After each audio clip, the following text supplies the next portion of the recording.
पण तुमचा घोडा मला तेवढं द्या, म्हणजे मान सन्मानाला सासरवाडीमध्ये जातो आणि पाहुणचार घेऊन येतो. आता एवढा काकुळतीला यायला लागलाय म्हणून त्या कुंभाराने त्याला विचारलं, बरं ठीक आहे, हरकत नाही, मी तुला सासरवाडीला जायला घोडा देतो, पण घोड्यावर नेमकं कोण कोण बसणार आहे?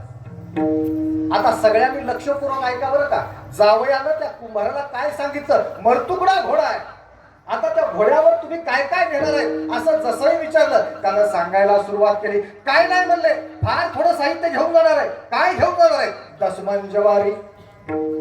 काय सांगितलं घोड्यावर ठेवायला? दसमन ज्वारी, बीबी की सवारी, हसन हुसन, आणि जागा असं तर मी बसन म्हणला. समजलं का? म्हणजे घोड्याच्या पाठीवर काय काय ठेवायचंय? 10 मन ज्वारी ठेवायची आहे. त्याच्यानंतर बीबी म्हणजे बायकोलाही बसवायचंय. हसन हुसन नावाची 2 मुलं आहेत, त्यांनाही बसवायचंय. आणि एवढं सगळं असल्यावर जागा उरली तर मी घोड्यावर बसतो म्हणला. मालक जाऊ द्या, घोडच खाली बसलो. पण आता सामान्य माणसांना ज्यांना ज्ञान मार्गाचा अधिकारच नाही महाराज, अशा जर माणसांना धर्मसाधनेचा मार्ग त्यांच्या समोर टाकला तर त्या मरतुकड्या घोड्याची जशी अवस्था झाली तशी अशा तरुणांची, अशा युवकांची अवस्था झाल्याशिवाय राहणार नाही. मग संतांनी काय करावं? 4 वेद, 6 शास्त्र आणि 18 पुराणांचा जे सार काढला, बरोबर आहे. आणि सार काय काढला माहितीये? वेद अनंत बोलिला. वेदांनी अनंत भाष्य केलेलं आहे, प्रचंड ज्ञान सांगितलं, अर्थ इतुलाची साधिला. वेदांनी प्रचंड ज्ञान सांगितलं महाराज. वेगवेगळ्या विषयावर वेदांनी भाष्य केलं, पण त्या सगळ्या भाष्याचा अर्थ इतुलाची साधिला. काय करावं? विठोबाशी शरण जावे, निजनिष्ठा नाम गावी. बरोबर आहे. सगळ्या वेदांचा सार, 6 शास्त्रांचा सार आणि 18 पुराणांचा सार, फक्त पांडुरंग परमात्मा हे सोपं साधन काढलं आणि आम्हाला सांगितलं, एवढी सगळी साधनं बाजूला ठेवा आणि याचा जो सार आहे त्याचं फक्त नाम संकीर्तन करा. हा जगातला सगळ्यात मोठा मार्ग आणि सोपा मार्ग आम्हाला संतांनी सांगितला. विठ्ठला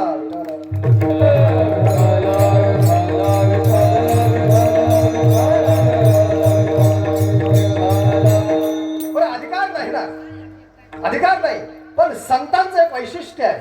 बरं, संत कुणाला म्हणतात हे पहिल्यांदा समजून घेतलं पाहिजे. मी एका गावामध्ये गेलो, कीर्तन करताना विचारलं संत कुणाला म्हणतात. एकानं सांगितलं, महाराज हवेमध्ये हात फिरून जे हे बाहेर काढते ना, म्हणले काय ते विभूती बाहेर काढते, त्याला संत म्हणतात. मला येड्या, वारकरी संतांनी असं कुठंही सांगितलं नाही. बरोबर की नाही? हवेमध्ये हात फिरवायचा, तोंडातून काहीतरी काढायचं, हवेमधून त्या हातातून सोन्याची साखळी नाही. दाऊने ने जडीबुटी, दाऊने ने जडीबुटी, चमत्कार उठा उठी. तुकोबराय सांगतात, मी काही जडीबुटी वगैरे दाखवणारा, हात चालाकी करणारा, चमत्कार करणारा साधू नाही. मग साधू कुणाला म्हटलं पाहिजे? आणि जगातली सगळ्यात सोपी व्याख्या, खरं तर साधू संत याच्यावर, संतत्वावर, संतांची व्याख्या काय, याच्यावरच 1 तास कीर्तन करता येतं.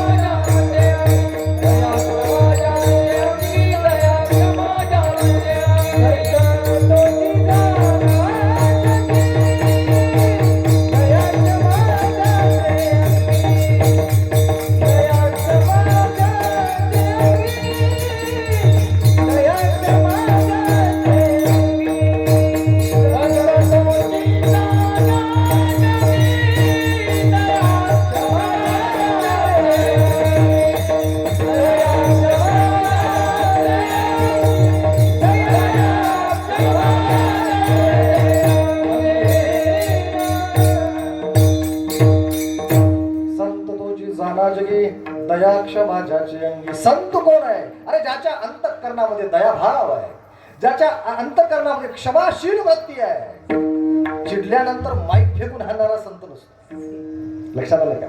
चिडल्यानंतर टाळ फेकून हाणणारा संत नसतो. बरोबर आहे? ज्याच्या अंतःकरणामध्ये दयाभाव आहे, त्याच्या पुढे जाऊन जगद्गुरु तुकोबराय असं सांगतात. संत कुणाला म्हणावं? कोणत्याही प्रकारची वस्तू, विशिष्ट प्रकारचे वस्त्र घालणारा संत असू शकत नाही. दाढी जटा मिशा वाढवणारा संत असू शकत नाही.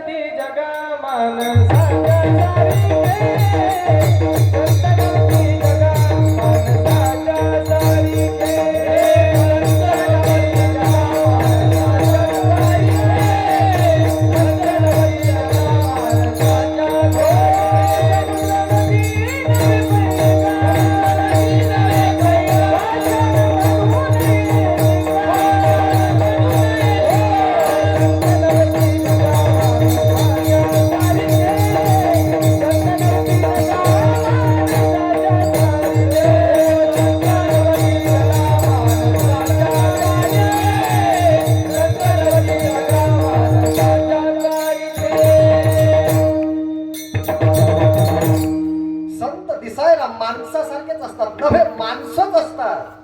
बरोबर आहे. तुका म्हणे तैसे संताने जन तोहोशी समान भजू नये. अरे जन म्हणजे सामान्य माणसं आणि संत सारखेच दिसतात, परंतु हिरा आणि गारगोटी सारखे दिसते म्हणून हिऱ्याचं मोल आणि गारगोटीचं मोल सारखं असतं का? बरोबर आहे. आकाशाचे पोटी चंद्र तारांगणे दोहोशी समान भजू. चंद्र आहे तारांगण आहे, परंतु चंद्राचं मोल जास्त आहे. तसं संत दिसायला माणसासारखे दिसतात, तुमच्या माझ्यासारखे दिसतात, पण त्यांचं कार्य कर्तृत्व मोठं आहे म्हणून तुमच्यापेक्षा जास्त महत्व कुणाला आहे तर संतांना आहे. विठाला विठाला.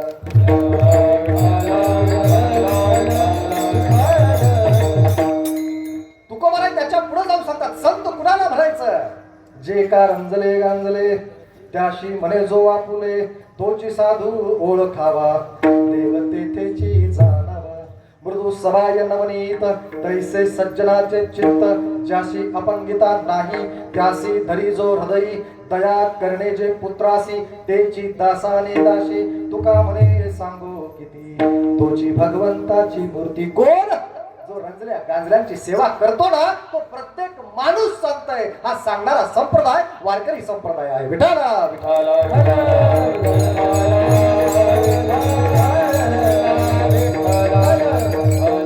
आणि म्हणून जेव्हा जेव्हा सामान्य माणसं अडचणीमध्ये येतात, त्यांना जीवनाचा मार्ग सापडत नाही महाराज, तेव्हा ही आपल्यासारखी माणसं जेव्हा अडखळतात, त्यांना वेदना होतात, ते बघून ज्यांच्या अंतःकरणाला वेदना होतात त्यांना संत म्हटलं पाहिजे. सोपी व्याख्या आहे.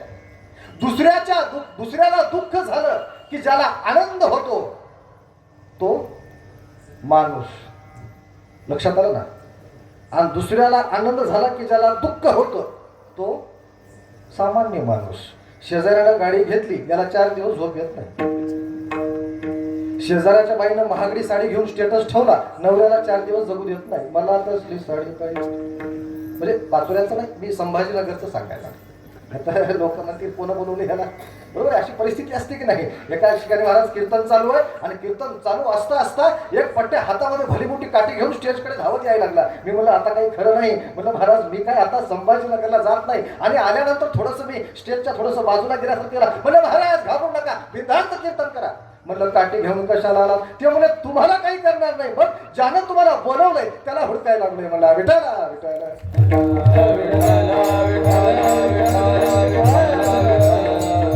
तसं इथं काही होणार नाही. सगळी माणसं सुज्ञ आहेत, सगळे वारकरी आहेत, भाविक आहेत. त्याच्यामुळे मला खात्री आहे की मी अत्यंत आनंदानं विठ्ठल भक्तीचा आणि नाम संकीर्तनाचा प्रचार प्रसार आनंदानं करू शकतो महाराज. आणि मग ज्यांच्या हृदयाला पाझर फुटला ते संत आहेत. आपली अडचण बघून संतांनी आम्हाला सोपा मार्ग सांगितला आणि ज्ञान मार्गाचा अधिकार नाही.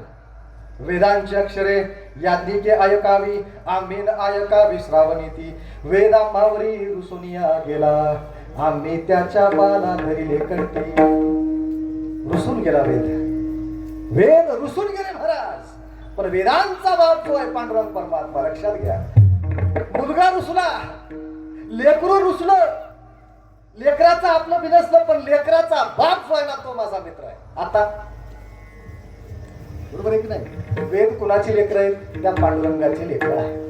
संत म्हणतात आम्हाला ऐकण्याचा अधिकार नाही, म्हणजे आमच्यावर रुसले. मग काही हरकत नाही, मग आम्ही त्याच्या बापासोबत गट्टी केली. नुसती गट्टी केली नाही, त्याच्या बापाचं म्हणजे पांडुरंग परमात्म्याचं नाव आम्ही आमच्या कंठामध्ये धारण केलेलं आहे. आता आम्हाला काही जगामध्ये अवघड आहे का सांगा बरं? एक सोपं उदाहरण देऊन तुम्हाला सांगतो.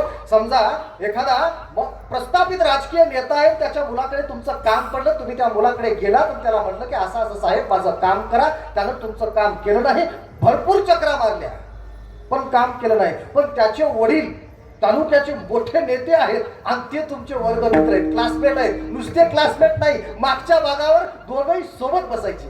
आता मागच्या भागावर सोबत बसले म्हणल्यावर काही कमी गुन्हे केले असतील का? बरोबर आहे. असे सोबत असल्यानंतर त्यानं म्हणला पोरगा काम करायला तयार नाही, काही हरकत नाही. मित्राला म्हणजे त्याच्या बापाला फोन केला, म्हणले ऐकलं का, काय तुझ्या पोराकडे माझं काम होतं, पण महिना झालं चक्रा मारतोय, काम व्हायला तयार नाही.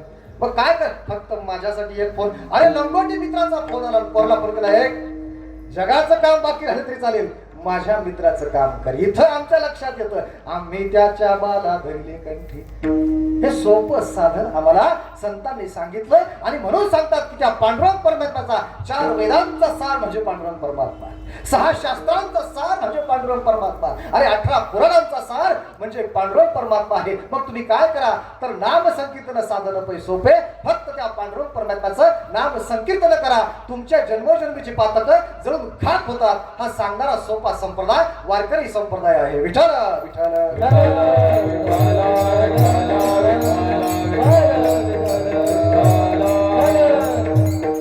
आता नाम संकीर्तन साधन सोपं आहे.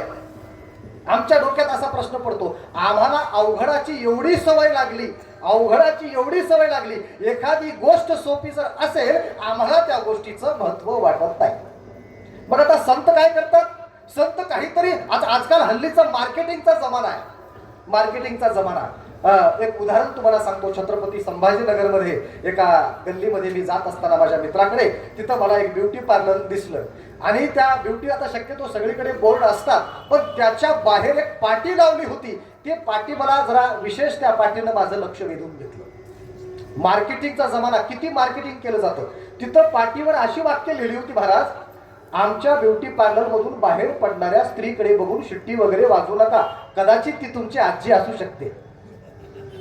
म्हणजे आमच्याकडे म्हातारी स्त्री जरी आली तरी आम्ही तिला इतकं सुंदर बनवतो की लोकांना ती तरुण वाटण्याची शक्यता आहे. जाहिरात मार्केटिंग आहे. कोणत्या लेवलला मार्केटिंग केलं. एक उदाहरण, अजून दुसरा दृष्टांत तुम्हाला सांगतो. म्हणजे बऱ्याचदा असं होतं, वस्तू महत्वाची आहे की नाही पण मार्केटिंग एवढी केली जाते की मार्केटिंग बघून आम्ही ती वस्तू विकत घेतो आणि घरी आणल्यावर लक्षात येतं हे तर काहीही कामाची नाही. मग आता तसं संत नामस्मरणाचं महत्व वाढवून सांगायला लागलेत का. एका गावामध्ये आता सध्या ते औषधी आहे ना, म्हणजे केस वाढवण्याचं औषध आहे, आदिवासी तेल नावाचा प्रकार आहे, बरोबर आहे. म्हणजे त्याचा काही मार्केटिंग ब्रँड अँबॅसिडर नाही, मी ते प्रचार करायला आलो नाही, सांगायला लागले मार्केटिंग कसं असतं. तसं पूर्वीच्या काळामध्ये एक तेल निघालं होतं ग्रामीण भागामध्ये, त्याची जाहिरात अशी केली होती, महाराज कितीही पांढरे केस असू द्या हे तेल वापरा, तुमचे केस काळे होतात. मग आता आमचा गावातला एक व्यक्ती ज्याचे सगळे केस पांढरे झाले होते, तो तालुक्याला गेला, त्यानं ती बॉटल विकत आणली. हल्ली प्लॅस्टिकच्या बॉटल मिळतात, पूर्वी काचेच्या बॉटल्स मिळायच्या. मग ते तेल त्याला काचेच्या बाटलीमध्ये मिळालं. मग त्यानं ते बॉटल घेतली. त्याच्या मनामध्ये विचार आला की आपल्याला बैलगाडीमध्ये जायचंय, रस्त्यावर खड्डे आहेत, आदळ आपण झाली आणि बाटली जर फुटली, महागाचं तेल वाया जाते. मग त्यानं काय केलं, त्याच्या पिशवीमध्ये त्यानं एक नवीन धोतर जोडा विकत घेतला होता, बरोबर आहे. त्यानं काय केलं, दोन्ही धोतराच्या त्या पानामध्ये ती आपली काचेची बाटली ठेवली, ती पिशवी गाडीला अडकवली आणि बिचारा घराकडे निघाला. आणि ती पिशवी आणून त्यानं त्या खुंटीला लटकून ठेवली. सकाळी आंघोळ झाली, देवपूजा झाली. देवपूजा झाल्यानंतर लक्षात येतं, डोक्याला तेल लावताना अरे माझे केस तर पांढरे आहेत आणि मी काल गेलो होतो बाजारला आणि ते असं तेल आणलेलं आहे की जे लावल्यानंतर केस काळे होतात. आठवण झाली तेलाची, धावत पळत खुंटीकडे गेला आणि ती खुंटीची पिशवी काढली. आता मध्ये काय ठेवलं होतं, धोतर ठेवलं होतं, पण त्यानं ते जेव्हा हात मध्ये घातला आणि धोतर बाहेर काढलं, काळं कुळकुळीत ब्लँकेट बाहेर निघालं महाराज. का, कारण तेलाची बाटली फुटली होती आणि पांढऱ्या धोतराचं काळं ब्लँकेट झालं होतं. इतकी जाहिरात केली जाते, याच्यामध्ये तथ्य आहे का, असू शकते का, नाही. मग संत सांगतात नामस्मरणाची एवढी ताकद आहे, जन्मोजन्मीची पातकं जळून खाक होतात. मग कदाचित केवळ नामस्मरणाचं महत्व सांगण्यासाठी संत असं म्हणतात का, तर अजिबात नाही. दृष्टांत पाहूया. ज्या वेळेस वाल्या कोळी, बरोबर आहे, सर्वसामान्य जीवन जगत असताना दरोडे खराचं आयुष्य आहे महाराज. रस्त्याने येणाऱ्या जाणाऱ्या माणसाला अडवायचं आणि अडवल्यानंतर त्याची हत्या करायची. हत्या केल्यानंतर त्याच्याकडलं जे साहित्य आहे ते लुटायचं आणि एक खडा रांजणामध्ये टाकायचा. असं करता करता 7 रांजणं भरली. किती पाप केलं असेल, किती माणसं. खडा दगड म्हणत नाही बरं का, खडा. आणि रांजण माहितीये का, रांजण पूर्वी मातीचं रांजण असं भलं मोठं यायचं. आपलं जे सिंटेक्स असतं की नाही तेवढं पाणी त्या रांजणात बसायचं. आता रांजण बघायला मिळत नाही, बरोबर आहे, पण ग्रामीण भागात काही ठिकाणी रांजणं आहेत. त्या रांजणामध्ये खडे टाकायचे. 7 रांजणं भरतील एवढं पातक त्या माणसानं केलं महाराज. तेवढे खडे टाकायचे. आणि मग एके दिवशी असा चमत्कार घडला की त्या वाटेनं त्या जंगलामधून नारद मुनी जात होते. आणि मग नारद मुनी जात असताना हा जो वाल्या कोळी आहे त्याची गाठ नारद मुनीशी पडली. त्यानं हातातला परशु काढला आणि त्यांना सांगितलं की तुमच्याकडे काय काय साहित्य असेल ते मला देऊन टाका, अन्यथा मी तुमची हत्या केल्याशिवाय राहणार नाही. नारद मुनी हुशार होते. त्यांनी सांगितलं माझ्याकडे फक्त विना आहे, माझ्याकडे फक्त चिपळे आहेत आणि माझ्या मुखामध्ये त्या पांडुरंगाचं नामस्मरण आहे. याच्या पलीकडे माझी कोणतीही संपत्ती नाही. परंतु तू हे पाप कृत्य का करत आहेस हा प्रश्न नारद मुनींनी विचारला.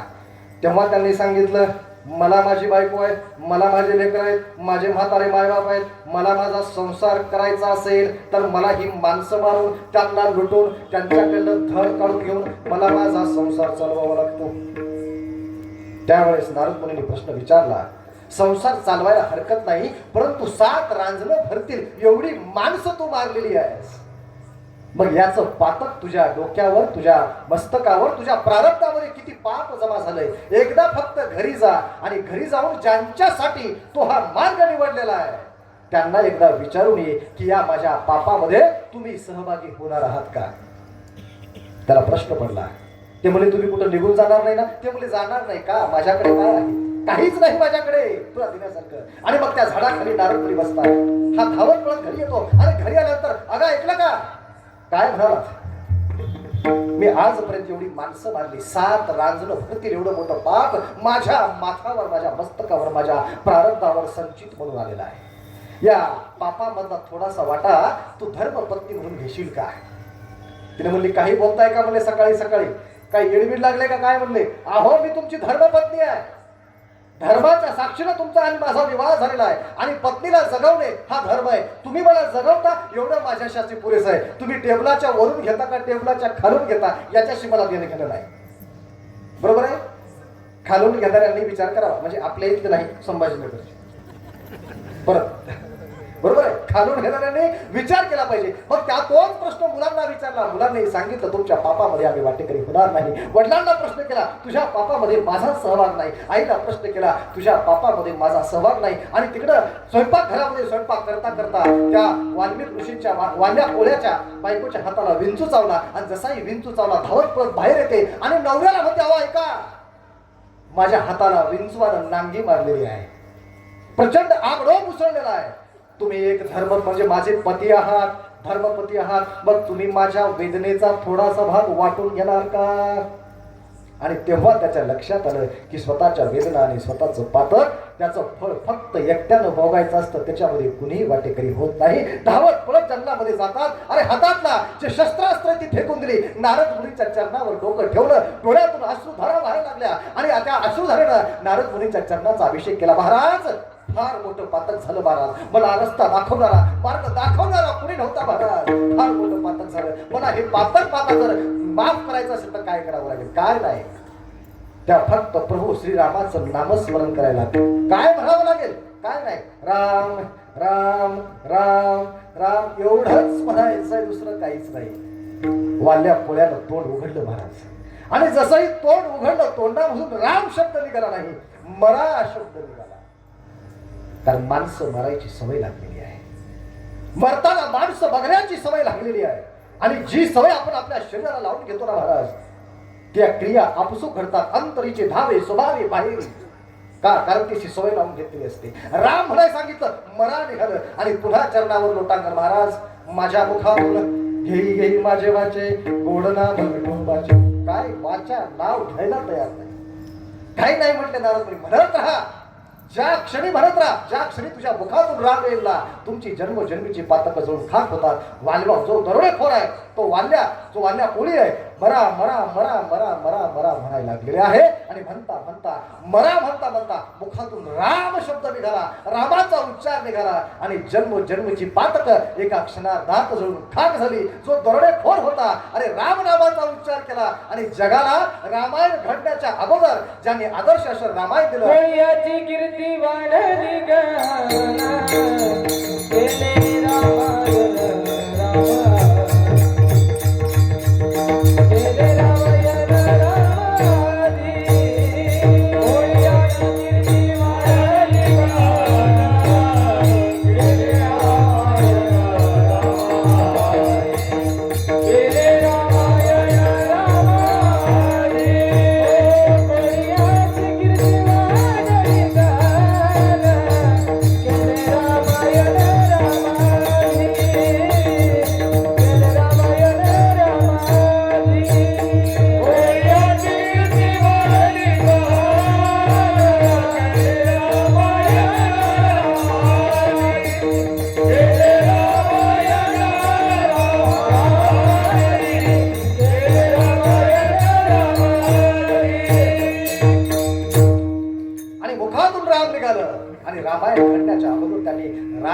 प्रभू श्रीरामाचा अवतार झाल्यानंतर काय काय घडणार आहे हे अगोदरच रामायणामध्ये लिहून काढलं महाराज. हा चमत्कार त्या नामसंकीर्तनाचा आहे. म्हणून संत मला सांगतात नामसंकीर्तन साधन पै सोपे जळतील पापे जन्मांतरीची. नुसतं देवाचं नाव जरी घेतलं तरी पाप आपले जन्मजन्मीचे पाप जळून खात होतात. हा नामसंकीर्तनाचा महिमा आहे. विठाला विठाला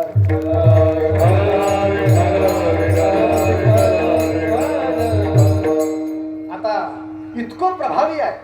बरोबर आहे. मार्ग जो सांगितला साधन जे आम्हाला सांगितलं इतकं प्रभावी आहे म्हणजे आचरण करायला अवघड असलं पाहिजे असं आम्हाला वाटतं की नाही. आचरण करायला अवघड असलं पाहिजे. पण संत आम्हाला सांगतात की हे नाम संकीर्तन करण्यासाठी आम्हाला कुठेही जाण्याची गरज नाही. देवच आमचा घराचा मार्ग शोधत येतो. हे अभंगाच्या दुसऱ्या चरणामध्ये नलकी सायास जावे वनंतरा नलकी सायास जावे वनंतरा नलकी सायास जावे वनंतरा नलकी सायास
जावे सायास जावे वनांतरा सुखे येतो घरा नारायण.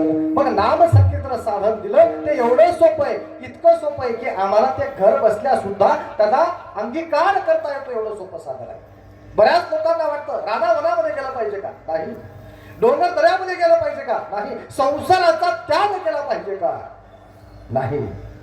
संतांनी सांगितलेल्या आचारसंहितेप्रमाणे जर संसार केला ना महाराज, संसारामध्ये पडल्यानंतर संतांनी सांगितलेल्या आचारसंहितेप्रमाणे जर संसार केला तर जी माणसं संसारिक नाहीत त्याच्यापेक्षा जास्त फळ संसारिक माणसाला भेटतं. संत सांगतात प्रमाणे काय केलं पाहिजे. जोडून या धन उत्तम व्यवहार उदास विचारे विचरे उत्तमची गती तो एक पावेल उत्तम भोगील जीव खान. हा गृहस्थ आश्रमातल्या लोकांसाठी अभंग आचारसंहिता आहे महाराज. की गृहस्थ आश्रमामध्ये पडल्यानंतर संतांच्या आचारसंहिताला प्रमाणे जर आपण संसार केला तुका म्हणे हेची आश्रमाचे फळ परमपद बळ वैराग्याचे. गृहस्थ आश्रमाचं फळ कोणतं? वैराग्यानंतर जे फळ भेटतं ते तुम्हाला गृहस्थ आश्रमामध्ये भेटतं. परंतु ती आचारसंहिता मात्र संतांनी सांगितलेली असली पाहिजे. म्हणून संत कसे सांगतात संसारामध्ये कसा संसार केला पाहिजे. सत्यवादी करी संसार सकळ. बरोबर आहे. सत्यवादी माणसं असा संसार करतात जसं पाण्यामध्ये कमळ असतं महाराज, राहतं पाण्यामध्ये पण आपल्या अंगावर एकही पाण्याचा थेंब घेत नाही. तसा संसार केला तर निश्चितपणे ईश्वर भेटल्याशिवाय राहत नाही. विठ्ठला विठ्ठल.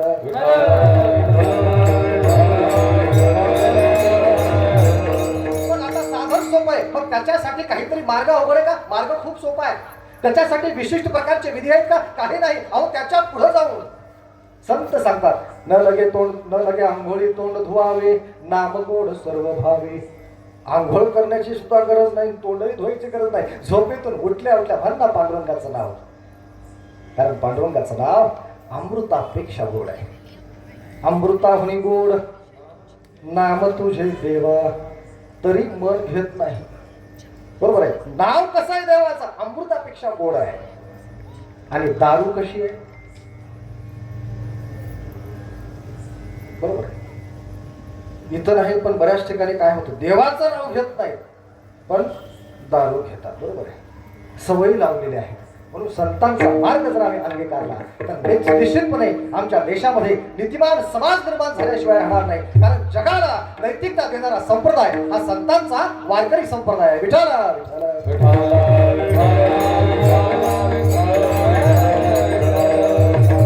आणि मग आपण एक चित्त जर केलं, आपण आपल्याला नामसंकीर्तन करण्यासाठी कोणताही घरादाराचा त्याग करण्याची गरज नाही. आपली जर निष्ठा असेल तर देव वैकुंठ सोडून आपल्या घराकडे चालत येतात. तपशिलामध्ये जाणार नाही, अभंग मोठा आहे. फक्त दृष्टांत तुम्हाला सांगतो. भक्त पुंडलिकानं पूर्वायुष्यामध्ये काय केलं सोडून द्या, परंतु कुक्कुट ऋषीच्या मार्गदर्शनानंतर आपल्या घरामध्ये आई वडिलांची सेवा केली. महाराज आई वडिलांची सेवा केली, एवढी सेवा केली, एवढी सेवा केली, एवढी सेवा केली. हे काय झालं? पुंडलिके काय केले परब्रह्म उभे केले, परब्रह्म उभे केले, परब्रह्म उभे केले. पुंडलिके काय केले परब्रह्म उभे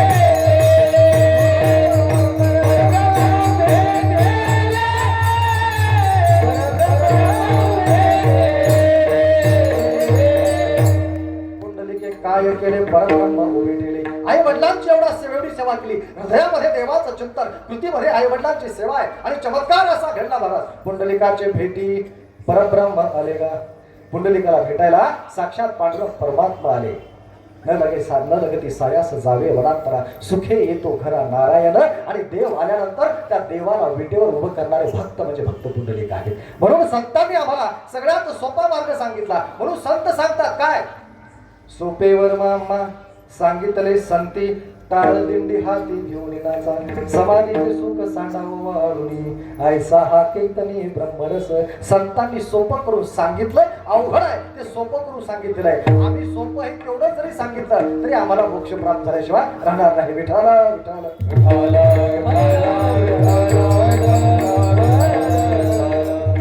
आणि म्हणून ज्ञान मार्ग आहे, अधिकार नाही महाराज. योग मार्ग अत्यंत कठीण आहे. कर्म मार्ग दुस्तर आहे. कर्म मार्ग कसा दुस्तर आहे तुम्हाला सांगतो. अत्यंत सूक्ष्म आहे, दुस्तर आहे, अवलंब करायला कठीण आहे. एका गावामध्ये एक गुरुजी राहत होते आणि ते गुरुजी बिचारे पूजापाठ करण्याचं काम करायचे. आणि ते पूजापाठ करत असताना एक नोकरदार महिला लोकांच्या घरामध्ये जायची, धुनी भांडी करायची. तिथं गेल्यानंतर त्या घरी पूजा चालू होती सत्यनारायणाची. कर्म मार्ग किती दुस्तर असतो बघा. आणि पूजा चालू असताना तिनं गुरुजींना विनंती केली. म्हणजे गुरुजी एक दिवशी आमच्या घरी या आणि आमच्या घरी येऊन आमच्या घरी सुद्धा सत्यनारायणची पूजा करा. त्यांनी सांगितलं मला 3 महिने वेळ नाही, माझ्या 3 महिने सगळीकडे पूजा आहे, मी तुमच्या घरी येऊ शकत नाही. ते म्हणे काहीही करा, आजपर्यंत आमच्या घरामध्ये सत्यनारायण झाला नाही महाराज, तेवढं आमच्या घरी घ्या आणि तेवढी कृपा आपली आमच्या घरामध्ये असू द्या. मग त्यांनी सांगितलं आमच्या दिवशी दुपारी मला वेळ आहे, तेवढं मी तुमच्या घरी येतो, पण पूजेची तयारी करण्यासाठी तुम्हाला मेहनत घ्यावी लागेल, सडा संमार्जन करावं लागेल, रांगोळी टाकावे लागतील, पताके लावावे लागतील, नारळाचे जे 4 खांब आहेत ते सगळं लावावे लागेल, सगळी तयारी करावी लागेल. ते म्हणले गुरुजी बजारला जेवढं घडते तेवढं मी करतो म्हणले. आणि दिवस उजाडला, पूजेची वेळ आली, गुरुजी घरामध्ये आले आणि ही महिला आपल्या घराचं सारवणच चालू आहे. रांगोळी टाकली नाही, सडा टाकला नाही, संपार्जन केलं नाही आणि पाठ सुद्धा मांडला नाही. गुरुजी आले आणि आवाज दिला, का हो म्हणले, पूजा करण्यासाठी तुमच्या घरामध्ये आलेलो आहे. थांबा म्हणले गुरुजी, माझा अजून घराचं सर्वण चालू आहे. ते म्हणले तुम्हाला बराच वेळ लागणार आहे, काही हरकत नाही, तोपर्यंत मी इकडे पूजा उरकून घेतो. पण पूजा करण्यासाठी कुणीतरी बसलं पाहिजे. विचार करा, कर्म मार्ग किती दुस्तर आहे. हा दृष्टांतातून सांगायचा आहे. पूजा करण्यासाठी ते पण नवऱ्याला आवाज दिला का हो म्हणले, ते घरामध्ये झोपलं होतं विचार. त्याला आवाज दिल्यानंतर ते पटकन बाहेर पळत आलं. म्हणले गुरुजी आले, जरा पूजेसाठी त्यांच्या समोर बसा. आता ते बिचारा शेतकरीच होतो, त्यानं कधी आयुष्यात पूजा केलं नाही. ते बिचारा काम कष्ट करून पोट भरणारा माणूस. गुरुजीने सांगितलं, पूजेला बसलं. पण ते म्हणला गुरुजी, म्हणजे आज तुम्हाला शपथ घेऊन सांगतो, मला आमच्या घरामध्ये पूजा कधी झाली नाही, त्याच्यामुळे मला काही पूजा येत नाही. मग काय करावं मला कळत नाही. गुरुजींनी सांगितलं, काय नाही रे म्हणले, घाबरू नकोस. काय करावं लागेल? काय नाही, मी जे म्हणतो ना ते म्हणायचं आणि मी जे करतो ना ते करायचं. गुरुजींनी काय सांगितलं, मी जे म्हणतो ते म्हणायचं, मी जे करतो ते करायचं. आणि मग गुरुजींनी पूजा सुरू केली. हा, डोळ्याला पाणी लावा. गुरुजी काय म्हणाले, डोळ्याला पाणी लावा. ते म्हणाला डोळ्याला पाणी लावा. ते म्हणा नाही नाही मी तुला सांगतोय म्हणला. पुन्हा म्हणला नाही नाही मी तुला सांगतोय. ते म्हणजे अरे वेड्या तुला कळत नाही का, अरे तुला तुला म्हणतोय. अरे वेड्या तुला कळत नाही का, मी तुला म्हणतोय का. गुरुजीच म्हणाले होते, मी म्हणतो ते म्हणा आणि मी करतो ते करा. आणि गुरुजी पुन्हा म्हणले, अरे म्हणले काय वेडा आहेस रे म्हणले, पूजा केली नाही इथपर्यंत मान्य, डोळ्याला पाणी लावा. अरे म्हणले काय वेडा आहेस रे, पूजा केली नाही पण डोळ्याला पाणी लावा. आता गुरुजीचा राग 7व्या आसमानावर गेला. त्यांनी खनखन कानाखाली दिली.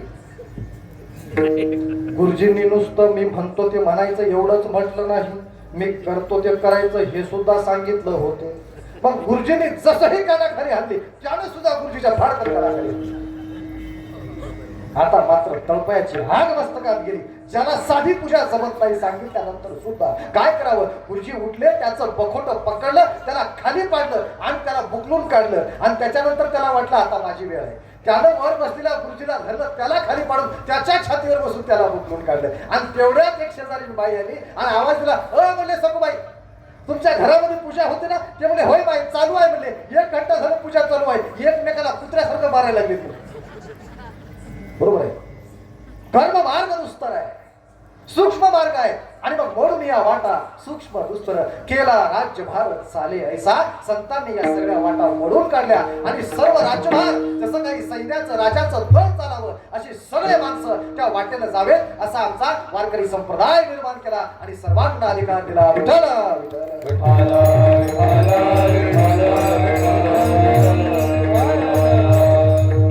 आणि मग आम्ही जर त्या पांडुरंग परमात्म्याचं नामस्मरण करत गेलो, बरं कसं करायचंय ह्याच्यासाठी फक्त आपल्याला एक चित्त केलं पाहिजे. ते कसं केलं पाहिजे अभंगाच्या पुढच्या चरणामध्ये.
अरे ज्या ठिकाणी आहोत त्या ठिकाणी बसायचं, एक चित्त एक करायचं आणि एक विध भावानं त्या पांडुरंगाला अळवायचं, त्या ईश्वराला अळवायचं. निश्चितपणे जन्मोजन्मीची पात करून खात होता, फक्त आपला भाव एकीच असला पाहिजे. नाहीतर सकाळी सकाळी आम्ही पूजेला जातो, हरिपाठ व्हायला लागतो, देवाचे देवाचे त्याने मग ते चारी स्वारी याला. आता स्वयंपाक झाला का हे मध्ये कुठं ओळाली मला, बरोबर आहे. हरिभक्ते म्हणा पुण्याची गणना तोड करी. अरे पोराची गाडी आली वाटते शाळेमध्ये जायची. हा एकविध भाव आहे का? सगळं लक्ष संसारामध्ये आहे. हा प्रसंग आमचे महात्मा बसवेश्वर, संत बसवेश्वर आहे, त्यांच्यासोबत बालपणामध्ये घडला. तो प्रसंग मला आठवला, थोडक्यात प्रसंग तुम्हाला सांगतो आणि पुढे आपल्याला जायचं आहे. लहानगे बसवेश्वर, वडिलांची पूजा चालू आहे. अर्धा तास झाला पूजा चालू, 1 तास झाला पूजा चालू. पूजा प्रचंड वेळ झाला पूजा चालू आहे आणि बसवेश्वर महाराज छोटेसे होते, धावत पळत घरात येतात. बाबा तहान लागली, प्यायला पाणी द्या. याकडे बाहेर जातात. परत अर्ध्या तासाला येतो, बाबा तहान लागले, पाणी द्या. पुन्हा त्याला बाहेर हाकलून दिलं आणि मग 1 तास झालं. लहानगे बसवेश्वर महाराज काही मध्ये आले नाहीत. मग तेव्हा वडिलांची पूजा संपली आणि संपल्यानंतर वडील देवघरातून बाहेर येतात. बघतात तर काय, अंगणामध्ये हातामध्ये कुदळ घेऊन आम्ही लहानगे बसवेश्वर महाराज सगळीकडे खड्डे खोदत होते. इथे एक खड्डा, इकडे एक खड्डा, तिकडे एक खड्डा, अंगणामध्ये 20-25 खड्डे. वडिलांना आश्चर्य वाटलं. वडिलांनी विचारलं, अरे बसवण्णा, लहान बाळ आहे, जवळ घेतलं, काय करतोस, एवढे खड्डे का खोदले? म्हणले, बाबा तुम्हाला आता मला पाणी द्यायला वेळ नाही, मला तर तहान लागली, घरी काय पाणी दिसत नाही. मग मी विचार केला ही कुदळ घ्यावी आणि अंगणामध्ये विहीर खोदावी. म्हणून मी इकडं खोदलं, तिकडं खोदलं, सगळीकडे खोदलं, पाणी काय लागलंच नाही बाबा. आणि त्यावेळेस त्या लहान बसवण्णांना जवळ घेतलं. वडिलांनी पाठीवरून हात फिरवला आणि सांगितलं, बसवण्णा, अरे 25 ठिकाणी कुदळ मारण्यापेक्षा एकाच ठिकाणी एक चित्त करून कुदळ मारला असतास ना, एव्हा पाणी लागलं असतं बसवेश्वर महाराज मध्ये. हेच मी तुम्हाला सांगायचा प्रयत्न करतोय बाबा. बरोबर आहे. हा दृष्टांत कुणी सांगितला? वडिलांनी सांगितला बसवण्णांना. पण बसवण्णांनी सांगितलं, बाबा 2 तास सगळं देव करताय, बरोबर आहे. परंतु एक चित्तानं त्याला जर अडवलं असतं तर ईश्वर आपल्या घरी आपल्याला भेट द्यायला आले असते. हे एक चित्ताचं महत्व आहे. विठाला विठाल.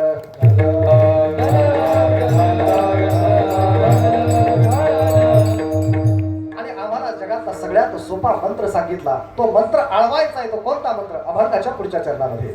रामकृष्ण हरी विठ्ठल केशवा,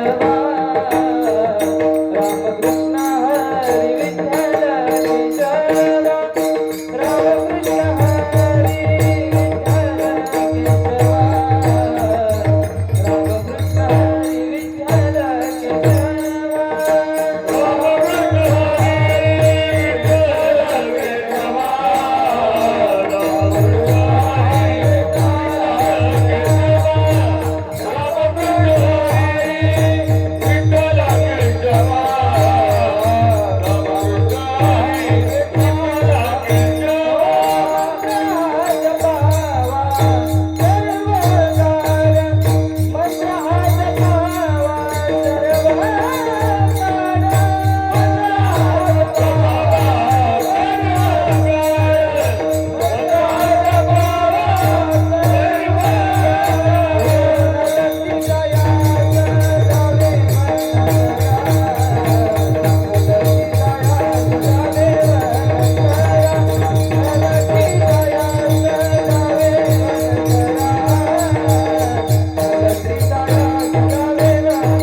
आम्ही बऱ्याच ठिकाणी गेल्यानंतर लोक विचारतात, महाराज आम्हाला मंत्र सांगा म्हणतो. बरोबर आहे. संतांनी आम्हाला मंत्र सांगितला कोणता? रामकृष्ण हरी विठ्ठल केशवा हा जपायला सांगितला. याच्यापेक्षा अजून कोणता मंत्र आहे? याच्यापेक्षा उद्धार करणारा कोणता मंत्र आहे? अरे संत सांगतात उघडा मंत्र जाणा रामकृष्ण हरी म्हणा. एवढा सोपा मंत्र दिला, परंतु लोकांना अवघडच जायची सवय आहे. उघडा मंत्र सांगितला, लोक म्हणतात कानात सांगा. कशाला? संतांनी सांगितलं, जाहीर करून सांगितलेलं आहे. वेळोवेळी जपा. काय नाम जपा? रामकृष्ण हरी विठ्ठल केशवा मला सांगितलं. बरं, मंत्राचं वैशिष्ट्य असं आहे, काही मंत्र असे आहेत महाराज त्याचा उच्चार चुकला ना मंत्राचं फळ तर भेटतच नाही, उलट त्याचा विपरीत परिणाम होण्याची शक्यता असते. म्हणून संत सांगतात, मंत्र चळे थोडा तरी धडची होय वेडा. मंत्र बोलताना थोडासा जरी उच्चार चुकला ना, धडधाकट माणसाला सुद्धा वेळ लागू शकतो, असे काही मंत्र आहेत. बरोबर आहे. मग संतांनी म्हणले त्याच्या वाटेला जायचंच कशाला, उघडा मंत्र जाणा राम कृष्ण हरी नाम सांगितलं. पुराणामध्ये उदाहरण आहे, त्वष्टा नावाचे ऋषी आहेत. उच्चार करताना मंत्र चुकला तर काय होतं, त्या त्वष्टा नावाच्या ऋषीच्या मुलाचा वध इंद्राने केला होता. आणि मग त्यांनी शपथ घेतली की मी आता यज्ञ करणार आणि या यज्ञामधून असा पुत्र निर्माण करणार की जो निर्माण झाल्यानंतर इंद्राची हत्या करणार आहे. यज्ञ सुरू केला, यज्ञाची वेदी मांडलेली आहे. यज्ञाच्या वेदीवर त्वष्टा नावाचे ऋषी बसलेले आहेत आणि मंत्र म्हणायला सुरुवात केली. परंतु मंत्र म्हणता मंत्राचा स्वर चुकला, मंत्राचा उच्चार चुकला. त्यांना काय पाहिजे होतं, इंद्राची हत्या करणारा पुत्र, परंतु मंत्र चुकला आणि त्याचा अर्थ असा झाला, इंद्राकडून ज्याची हत्या होईल असा पुत्र. पहिला पुत्र इंद्राने हत्या केला होता आणि दुसरा पुत्राचा निर्माण व्हावा म्हणून जे त्यांनी मंत्र म्हटले, यज्ञातून मुलगा तर निर्माण झाला, परंतु त्याची हत्या परत इंद्राने केली. का? कारण मंत्र चळे थोडा तरी धडची होय वेडा. एका गावामध्ये एक श्रीमंत व्यापारी होते आणि त्या व्यापाऱ्याच्या बायकोला प्रचंड मोठा दुर्धर असा आजार झाला महाराज.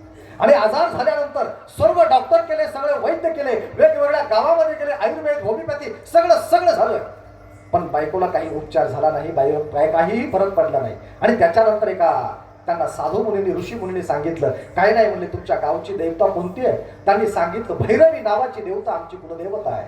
मग काय नाही, काम करा, घरी जा, त्या देवतेसमोर बसा आणि फक्त मंत्राचा उच्चार तिच्या समोर करत राहा, बघा काही फरक पडतो का. मंत्र काय म्हणाला महाराज? त्यांनी सांगितलं, भार्याम रक्षती भैरवी, भार्याम रक्षती भैरवी. याचा अर्थ आहे, हे भैरवी देवी, भार्या म्हणजे माझ्या बायकोचं रक्षण कर, हे भैरवी देवी माझ्या बायकोचं रक्षण कर, हे भैरवी देवी माझ्या बायकोचं रक्षण कर. मंत्र म्हणायला सुरुवात केली. 1 तास झाला, 2 तास झाले, एखाद दिवस संपला आणि संध्याकाळ होत आल्यानंतर भार्याम रक्षती भैरवी, भार्याम रक्षती भैरवी मंत्राचा जप चालू आहे. आणि बघा काय चमत्कार घडला महाराज, बायको खाडकन उठून बसलेली आहे.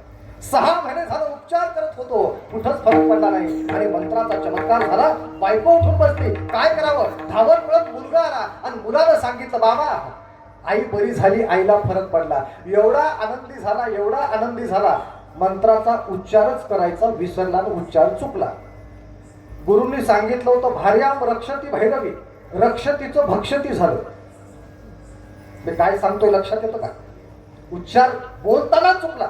भार्याम भक्षती भैरवी, भार्याम भक्षती भैरवी, अत्यंत आनंदामध्ये उच्चार सुरू केला. आणि जी बायको धडधाकटपणे उठून बसली होती ती अचानक त्या कॉटवर पडली, बेडवर पडली, त्या खाटेवर पडली आणि गतप्राण झाली. कारण दुसरा जो मंत्र चुकून उच्चारला त्याचा अर्थ होतो, हे भैरवी देवी माझ्या बायकोच्या प्राणांचं भक्षण कर. आणि मुलानं येऊन सांगितलं, बाबा आई गतप्राण झालेली आहे. मंत्र चळे थोडा तरी धडची होय वेडा, जाणत्या असाध्य मंत्र तंत्र काळ, येतो सकळ मूड लोक. अरे जाणत्या माणसाला सुद्धा मंत्र तंत्र असाध्य आहे आणि सर्वसामान्य जनता तर मूड आहे. मग यांच्यासाठी काय केलं पाहिजे? रामकृष्ण हरी विठ्ठल केशवा मंत्र हा जपावा सर्व काळ. विठ्ठल विठ्ठल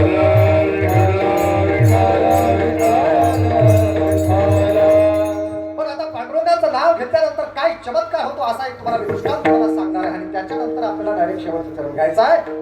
एका गावामध्ये कीर्तनासाठी गेलो महाराज आणि गावामध्ये कीर्तनासाठी गेल्यानंतर त्या घरामध्ये अत्यंत सांप्रदायिक घराणं आहे.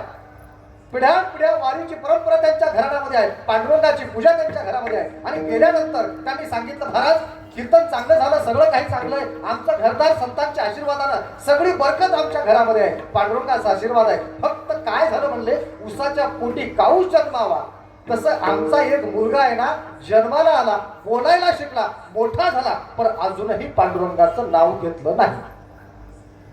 तुम्ही काहीतरी करा पण त्यानं पांडुरंगाचं नाव घेतलं पाहिजे. मी बोला काही हरकत नाही, बोलवा त्या मुलाला.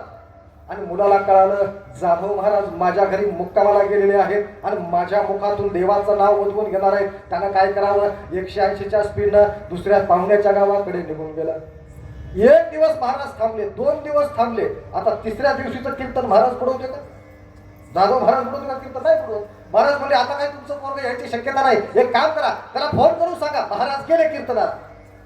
आणि जसंही त्याला फोन करून सांगितलं महाराज गेले, तो लगेच आला. आणि आल्यानंतर मी दाराच्या मागं लपलो होतो आणि जे चपला दारामध्ये असतात त्या चपला सुद्धा मागं धरल्या होत्या. त्याला वाटलं महाराज गेले आणि जसंही त्यानं पाऊल आतमध्ये टाकलं, धाडकन पुढे गेलं, त्याची मानगुट अशी गच्च पकडली महाराज की त्याला काही करता मानगुट सोडवता येत नव्हती. ते मला महाराज मान सोडा. मी म्हणलं नाही, पांडुरंगाचं नाव घे. ते मला महाराज मानगुट सोडा. ते मला पांडुरंगाचं नाव घे. मी म्हणलं पांडुरंगाचं नाव घे. ते मला घेत नाही. मी म्हणलं पांडुरंगाचं नाव घे. ते मला घेत नाही. अरे पांडुरंगाचं नाव घे. ते मला घेत नाही. मी म्हणलं कुणाचं नाव घेत नाहीस? पांडुरंगाचं घेत नाही मला. मी म्हणलं बघा ह्यानं पांडुरंगाचं नाव घेतलं, माझं काम झालं, मी आता चाललो. घेणार नाही असं म्हणताना त्यानं पांडुरंगाचं नाव घेतलं आणि मुखातून उच्चार झाल्या त्याचं किती मोठं फळ त्याला मिळावं महाराज. जेव्हा त्याचा मृत्यू झाला, मृत्यू झाल्यानंतर चित्रगुप्ताकडे त्याची ती वही आली आणि त्यांनी बघितलं की यानं आयुष्यामध्ये किती काम केलं, काय केलं माहित नाही, पण यानं एक काम लई चांगलं केलंय. नाव घेणार नाही असं म्हणत असताना पांडुरंग परमात्म्याचं नाव घेतलं. आता या नामस्मरणाचं फळ याला काय द्यावं त्यांनी यमराजाला विचारलं. यमराज, याला ज्याच्या पुण्याचं फळ दिलं पाहिजे. त्यांनी सांगितलं माझ्याकडे फक्त प्राणहरण करण्याचं काम आहे, फळ देण्याचं काम मी करत नाही. बरोबर आहे. मग आता काय करावं? काय नाही म्हणले, ज्यांनी ही सृष्टी निर्माण केली त्या ब्रह्मदेवाकडे याला घेऊन जाऊया. आणि मग यमराज, चित्रगुप्त ब्रह्मदेवाकडे याला घेऊन जातात. कुणाला? ज्यानं चुकून पांडुरंगाचं नाव घेतलं. आणि ब्रह्मदेवाला प्रश्न करतात, देवा यानं पांडुरंगाचं नाव घेतलंय, याचं फळ काय द्यावं? हे पुढं आम्हाला सुटणार, त्याचं फळ काय द्यायचं ते तुम्ही आम्हाला सांगा. त्यामुळे सृष्टीचं निर्माण मी केलेलं आहे, परंतु नामस्मरणाचं काय फळ द्यावं हे मला माहित नाही, तो अधिकार माझा नाही. मग काय करावं? याला घेऊन आपण कैलास पर्वतावर जाऊया. बघितलं का किती पुण्यवान आहे. ब्रह्मदेवाची सृष्टी बघितली त्याला. बरोबर आहे. ब्रह्मदेवाचं दर्शन झालं आणि सोबत ब्रह्मदेव घेऊन निघाले. कुठं? कैलास पर्वतावर भगवान शंकराला भेटायला. सगळा लवाजमा गेला. भगवान शंकर प्रभू रामाचं चिंतन करत बसले होते. त्यांना जाऊन विचारलं, महाराज यानं नाव घेणार नाही असं म्हणता म्हणता पांडुरंगाचं नाव घेतलंय, याला काय फळ द्यायचं? याचा मेळ आम्हाला तिघाला लागत नाहीये, तुम्ही आम्हाला सांगा याला काय फळ द्यायचं. त्यावेळेस भगवान शंकर म्हणाले की बाबा रे, मी नामस्मरण करतो, मी देवाचं चिंतन करतो, पण फळाच्या अपेक्षेनं करत नाही. बरोबर आहे. मीच फळाची अपेक्षा करत नाही तर याला काय फळ द्यावं हे मी कसा सांगू शकणार? मग काय केलं पाहिजे? चर्चा सुरू झालेली असताना यानं बघत होता, याच्या लक्षात आलं मी असं काहीतरी काम केलेलं आहे की ज्याचा निकाल चित्रगुप्ताला देता येत नाही, ज्याचा निकाल यमराजाला देता येत नाही, ज्याचा निकाल सृष्टीचा निर्माण करते ब्रह्मदेव यांना देता येत नाही, आणि याचा निकाल भगवान शंकरला सुद्धा देता येत नाही. मग याला थोडासा गर्व चढला. याला काय झालं? याला गर्व चढला. मग सगळ्यांनी चर्चा केली, म्हणजे याला काय फळ द्यावं? एक काम करूया का, ज्यांचं नाव यानं घेतलं त्याच पांडुरंग परमात्म्याकडे म्हणजे वैकुंठामध्ये याला घेऊन जाऊया आणि देवालाच विचारूया की याला काय फळ द्यायचं. मग त्याला म्हटले चल म्हणजे वैकुंठात जाऊ आपण आता. ते मला अजिबात नाही, मला तुम्ही पृथ्वी तलावर उचललं, मला पहिल्यांदा इथं आणलं यमराजांनी, चित्रगुप्ताने यमराजांनी मिळून मला भगवान ब्रह्मदेवाकडे घेऊन गेले, त्याच्यानंतर कैलास पर्वतावर आणले, आता वैकुंठाला या म्हणता का? अजिबात येत नाही मला. तसं म्हटल्यानंतर यमराजांनी चित्रगुप्ताला बाजूला घेतलं. म्हणले याला जरा 2-3 फोन द्यायचे का? म्हणले जास्तच व्हीआयपी झाल्यासारखं करायला लागले. ते म्हणले नाही नाही, मोठ्या देवाचं नाव घेतलंय, त्याला मारलं तर देव नाराज होतील. बरोबर आहे की नाही? इळणमाळ पाकिटामध्ये मोठ्या नेत्याचा फोटो घेऊन फिरणारा माणूस, त्याला कुणी काही करू शकतो का? नाही करू शकत. कारण बॅनरवर नेत्याच्या बाजूला त्यानंच दिसायला म्हणल्यावर कोणी हिंमत आहे का? तसं देवाचं नाव घेतलंय. मग त्याला विचारले, अरे काय नाही म्हणले, आता फक्त शेवटचं वैकुंठाला गेलं की तू मोकळा, आम्हीही मोकळे. ते म्हणजे अजिबात येत नाही. मग चर्चा ठरली देवाची. मग त्यांनी त्याला परत विचारलं, तुझ्यासाठी पालखी आणावी का? बघा, ज्यानं चुकून नाव घेतलं त्याच्यासाठी देव म्हणतात पालखी आणायची का? हा, पालखीत बसतो म्हणला, पालखीत बसायला मला काही अडचण नाही. मग पालखीत बसता, पण पालखीला खांदा देणार कोण? आहेत 4च जण तिथे, ब्रह्मदेव, बरोबर आहे, भगवान शंकर, यमराज आणि चित्रगुप्त. मग पालखीत बसला, चौघांनी खांदा दिला, पालखी उचलली आणि सगळा लवाजमा पांडुरंग परमात्म्याच्या वैकुंठामध्ये गेला. पांडुरंग परमात्मा पहुडले होते. त्यांनी बघितलं, अरे कुणीतरी मोठा महान विभूती पालखीमध्ये बसलेला आहे. का? कारण त्याचे खांदेकरी कोण आहेत? भगवान शंकर, ब्रह्मदेव, यमराज आणि चित्रगुप्त ज्याचे खांदेकरी एवढे महान आहेत, मग पालखीमध्ये बसलेला माणूस किती मोठा असला पाहिजे. आणि मोठा माणूस जर आपल्या घरी येत असेल तर आपण असं जागेवर बसून राहणं बरोबर नाही. बघ भगवान पांडुरंग परमात्मा उठतात, स्वागतासाठी पुढे जातात आणि पालखीत बसलेल्या व्यक्तीच्या हाताला धरतात, पालखीतून खाली उतरतात आणि आणून आपल्या सिंहासनावर मांडीला मांडी लावून बसवतात.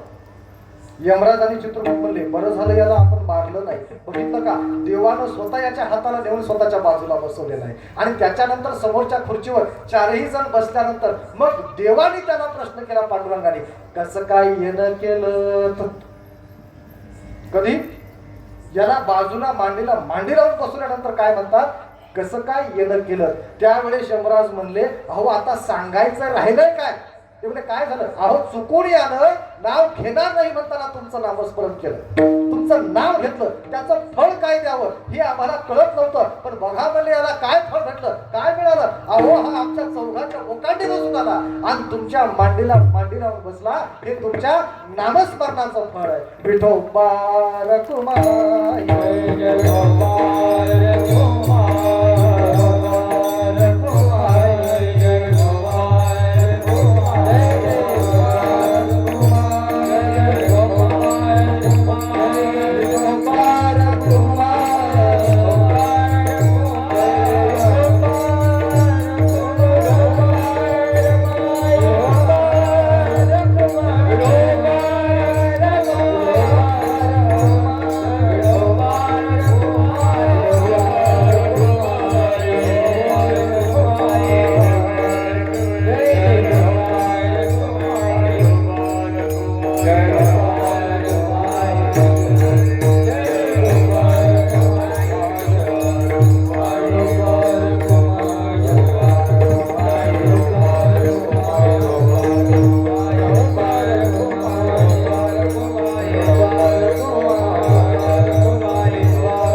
साधन दिल्यानंतर या कलियुगामध्ये अवघ्या वाटा झाल्या क्षीण, कली न घडे साधन.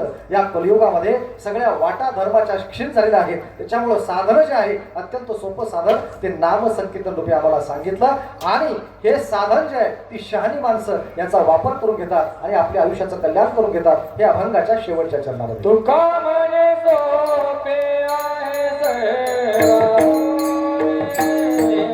तुका म्हणे सोपे आहे सेवा, तुका म्हणे सोपे आहे सर्वा, तुका म्हणे सोपे आहे, तुका म्हणे सोपे आहे सर्वा,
तुकाराम महाराजांच्या जयंतीनिमित्त आयोजित हा 3 दिवसीय कीर्तन सोहळा अत्यंत उत्साहामध्ये आपल्या पाचोरा नगरीमध्ये संपन्न होत आहे. ज्यांच्या संकल्पनेतून आणि ज्यांच्या सहकार्यानं या 3 दिवसीय कीर्तन सोहळ्याचं आयोजन करण्यात आलं त्यांच्यासाठी एकदा जोरदार टाळ्या वाजवा. त्या सर्वांचं कौतुक करा. कारण आज जगाला सगळ्यात जास्त संस्काराची आणि संतांच्या विचारांची सगळ्यात मोठी गरज आहे. हा महाराष्ट्र, हा भारत देश, याच्यामध्ये विठ्ठल भक्तीचा आणि संतांच्या विचारांचा मोठ्या प्रमाणामध्ये प्रचार प्रसार झाला पाहिजे. जेव्हा जेव्हा आपण एकमेकांना भेटूया तेव्हा संतांच्या विचारांची पुस्तके एकमेकांना भेट दिली पाहिजे. मी सातत्यानं सांगत असतो की आज जर सगळ्यात मोठी वानवा कशाची असेल तर समाजामध्ये नैतिकतेची वानवा आहे. आणि समाजाला जर नैतिकता शिकवायची असेल तर संतांच्या साहित्यासारखं सोपं साधन जगामध्ये कोणतंही नाही. त्याच्यामुळे जेव्हा आपलं लेकरू बोलायला शिकतं, वाचायला शिकतं, तेव्हा आपण जसे त्याच्या वाढदिवसाला खेळणी भेट देतो की नाही, एकदा लेकरू वाचायला शिकलं की माझं आव्हान आहे की माता पित्यांनी त्याला ज्ञानेश्वर महाराजांचा हरिपाठ भेट दिला पाहिजे. माता पित्यांनी त्याला जगद्गुरु तुकाराम महाराजांचा गाथा भेट दिला पाहिजे. गाथा वाचल्यानंतर एवढा माथा सुधारतो महाराज की तुमचा मुलगा, तुमचा अपत्य आयुष्यामध्ये कधीही वाम मार्गाला लागणार नाही. ही संत विचारांची ताकद आहे. आणि म्हणून या अशा कीर्तनाच्या माध्यमातून या संतांच्या विचारांचा प्रचार प्रसार करण्याचं काम आपण करत राहिलं पाहिजे. आणि ईश्वराचं सगळ्यात मोठं साधन हे नाम संकीर्तन साधन आहे. आणि तुकोबाराय स्पष्टपणे शेवटच्या चरणामध्ये म्हणतात, शहाणी माणसं या सोप्या साधनाचा वापर करून घेतात. अतिशहाणी माणसं आडवळणानं नको त्या मार्गाला जातात. त्यांचा मार्ग आपल्याला सोडून द्यायचा आहे आणि संतांचा सोपा मार्ग आम्हाला त्यांच्या पद्धतीने आचरण करायचं आहे. आणि पांडुरंग भक्तीचा प्रचार प्रसार सर्वत्र करत राहायचा आहे. या ठिकाणी ज्या आयोजकांनी मला इथं बोलवलं त्या आयोजकांच्या चरणी कृतज्ञता व्यक्त करतो. आमचे अनिल मराठे सर, आमचे आदरणीय पाटील दादा, ज्यांच्याकडे 35 वर्षापासून दानाची परंपरा आहे आणि अशांच्या मोठ्या महानुभाव लोकांच्या जोरावरच या संप्रदायाचा प्रचार आणि प्रसार सगळीकडे होत असतो. सगळे आदरणीय मृदुंगाचार्य आमचे गोपाळ महाराज, सर्व भजनी मंडळी, दोन्ही गायनाचार्य उत्कृष्ट गायन त्यांनी केलं. आमचे विनेकरी बाबा, समोर बसलेले समस्त पाचोरा नगरी वासिय, आपल्या सर्वांच्या चरणी साष्टांग दंडवत व्यक्त घालतो. आणि बोलत असताना जर काही शब्द इकडचे तिकडे झाले असतील तर तो माझ्या मांडणीचा, माझ्या बोलण्याचा, माझ्या अल्पबुद्धीचा दोष समजून शब्द मला ते वापस द्यावे. जे चांगलं आहे, जे संतांचं आहे, तो विचार घ्यावा आणि आपल्या घरी आनंदानं जावं. आपल्या सर्वांचं पांडुरंग परमात्मा कल्याण करो हेच आव्हान या ठिकाणी करतो. आणि आजची झालेली सेवा पांडुरंग परमात्म्याच्या चरणी अर्पण करून माझ्या वाणीला विराम देतो. ज्ञानेश्वर